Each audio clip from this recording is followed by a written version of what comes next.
untuk membiayai keperluan merawat mayit itu menggunakan tirkah. Tirkah.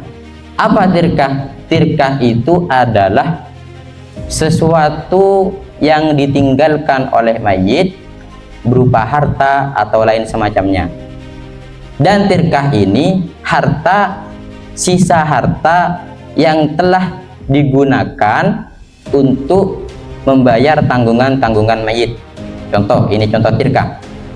Ada orang mati punya uang 5 juta, meninggalkan uang 5 juta, tapi punya hutang 2 juta, maka yang tirkah itu yang sisanya 3 jutanya itu, karena 2 jutanya itu untuk bayar hutangnya. Jadi tirkah itu adalah harta sisa dari membayar tanggungan mayit, contoh seperti hutang tadi. Jadi kalau ada orang yang meninggalkan 5 juta tapi punya hutang 2 juta, maka yang tirkah itu yang 3 juta. Dan ketika dia itu meninggal, biaya perawatan untuk mengurus dia ketika mati adalah pakai uang dia sendiri, tirkah. Yang pakai 3 juta itu adalah konsep dalam masalah biaya untuk merawat mayit. Illa zaujatan wa khadimaha, kecuali itu secara umum tadi. Secara umum untuk merawat mayit itu pakai tirkah, uangnya sendiri, sisanya. Cuman ada pengecualian, kecuali istri dan khadim. Khadim itu pelayannya, istri dan pelayannya. Maka yang wajib untuk menanggung membiayai merawat istri ini adalah suaminya.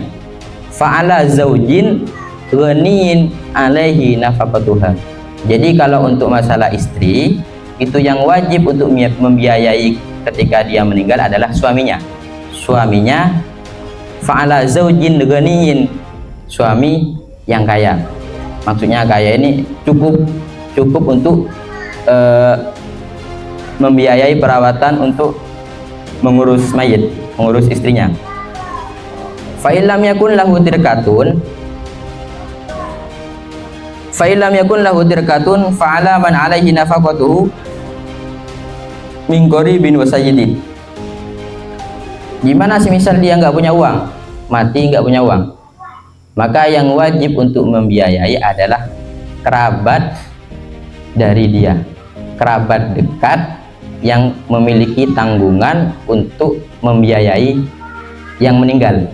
Contoh kerabat dekat, orang tuanya mati, maka yang ketika orang tuanya nggak meninggalkan harta, yang wajib membiayai adalah anaknya.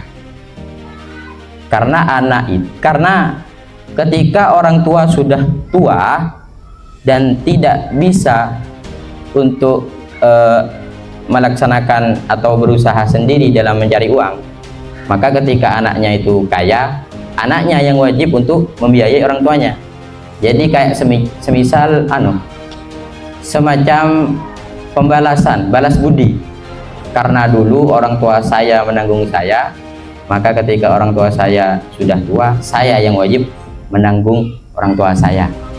Dan ketika orang tua itu meninggal dan gak meninggalkan harta sepeser pun, yang wajib untuk membiayai perawatan orang tuanya yang meninggal adalah anaknya.